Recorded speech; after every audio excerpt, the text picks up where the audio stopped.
8월 7일 오늘 만나 성경 말씀은 이사야 19장 22에서 24절 말씀입니다. 주님께서 이집트를 치시겠으나 치시고 나서는 곧바로 어루만져 낫게 하실 것이므로 그들이 주님께로 돌아오고 주님께서는 그들의 간구를 들으시고 그들을 고쳐주실 것이다.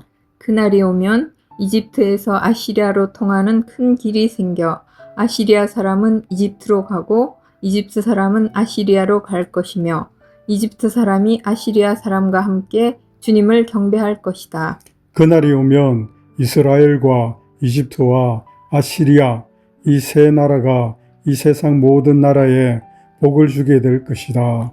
아멘. 오늘 만나로 만나주시는 하나님을 기대합니다. 이사야 19장은 이집트를 향한 하나님의 예언입니다. 당시 이집트는 이스라엘에게 가장 오래된 원수였습니다. 출애굽의 역사를 떠올리면 가장 먼저 생각나는 나라였고 이후에도 하나님의 백성을 끊임없이 괴롭혔던 나라였습니다.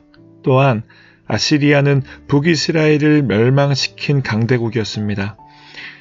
이스라엘 사람들의 눈에는 두 나라 모두 하나님의 심판을 받아야 할 대상이었습니다. 그런데 오늘 본문은 예상과 전혀 다른 하나님의 마음을 보여줍니다.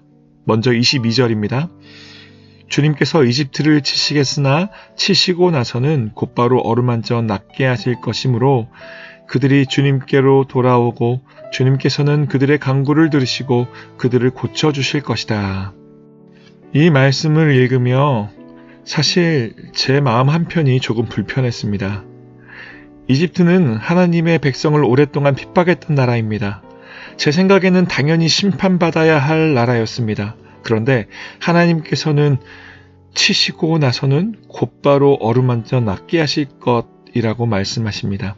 더 놀라운 것은 그들이 하나님께로 돌아오면 하나님께서 그들의 간구를 들으시고 고쳐주시겠다고 하십니다. 여러분은 이 말씀이 쉽게 받아들여지십니까? 저는 솔직히 그렇지 않았습니다. 하나님, 왜 하필 이집트입니까? 왜 그들까지 품으십니까? 하는 마음이 들었습니다. 바로 그때 한 사람이 떠올랐습니다. 바로 요나였습니다. 요나 역시 니느웨가 망하기를 원했습니다. 하나님께서 니느웨를 용서하시자 오히려 화를 냈습니다. 그때 하나님께서 요나에게 박넝쿨을 빗대어 이렇게 말씀하십니다.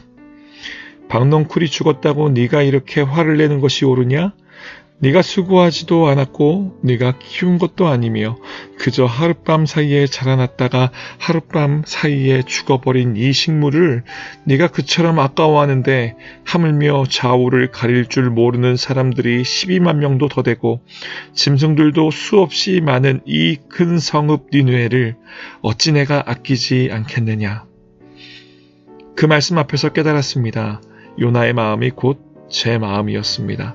하나님은 살리기를 원하시는데 저는 심판하기를 원했고 하나님은 어루만지시기를 원하시는데 저는 끝까지 벌받기를 바라고 있었습니다. 여러분, 하나님은 우리의 기준보다 훨씬 크신 분이십니다. 하나님은 치시지만 결국은 어루만지십니다. 심판은 끝이 아니라 하나님께 돌아오게 하시는 과정입니다. 23절 말씀입니다. 그날이 오면 이집트에서 아시리아로 통하는 큰 길이 생겨 아시리아 사람은 이집트로 가고 이집트 사람은 아시리아로 갈 것이며 이집트 사람이 아시리아 사람과 함께 주님을 경배할 것이다. 더 놀라운 장면이 이어집니다. 하나님은 이집트만 회복시키시는 것이 아니라 오랫동안 패권을 놓고 경쟁하던 이집트와 아시리아 사이에 큰 길을 만드십니다. 서로를 향해 칼을 들던 사람들이 이제는 함께 하나님을 예배합니다. 하나님께서 회복시키시는 것은 상한 마음만이 아닙니다. 끊어진 관계도 회복시키십니다. 하나님께서 여시는 길은 단순히 사람이 오가는 길이 아니라 닫혀있던 마음이 열리고 미움이 용서로 바뀌며 함께 하나님을 예배하는 길입니다. 마지막으로 24절입니다. 그날이 오면 이스라엘과 이집트와 아시리아 이 세 나라가 이 세상 모든 나라에 복을 주게 될 것이다. 회복은 여기서 끝나지 않습니다. 하나님은 원수였던 새 나라를 함께 세워 세상을 축복하는 통로로 사용하십니다. 이것이 하나님의 마음입니다. 우리는 저 사람만큼은 안 됩니다 라고 말하지만 하나님은 그 사람도 내가 사랑하는 사람이다 라고 말씀하십니다. 사랑하는 여러분, 하나님께서는 이집트를 어루만지시기 전에 어쩌면 우리 안에 있는 요나의 마음을 먼저 어루만지고 계시는지도 모릅니다. 내 기준의 정의보다 하나님의 긍휼이 더 크다는 것을 배우게 하시고 내가 품지 못하는 사람도 하나님께서는 끝까지 품고 계신다는 사실을 깨닫게 하십니다. 생각해보면 우리 역시 하나님 앞에서는 이집트와 다르지 않았습니다. 죄인이었던 우리를 하나님께서 먼저 어루만져 주셨고 먼저 용서해 주셨으며 먼저 하나님의 백성 삼아 주시지 않았습니까? 그러니 오늘도 하나님의 어루만지심과 은혜 안에서 함께 이렇게 기도해보면 어떨까요?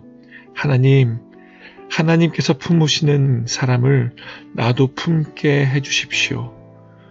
그때 하나님의 회복은 나에게서 끝나지 않고 관계를 살리고 공동체를 살리며 세상에 복을 흘려보내는 은혜로 이어질 줄 믿습니다. 이 은혜를 누리시는 높은 뜻 성도님들 되시기를 주님의 이름으로 축복합니다. 기도하겠습니다. 사랑의 하나님, 죄인이었던 우리를 먼저 어루만져 주시고 회복시켜 주심을 감사합니다.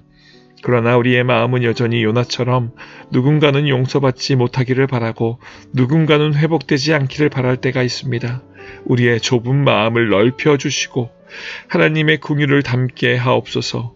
오늘도 우리를 어루만지시고 우리의 관계를 회복시키시며 우리를 통해 하나님의 사랑이 흘러가게 하옵소서.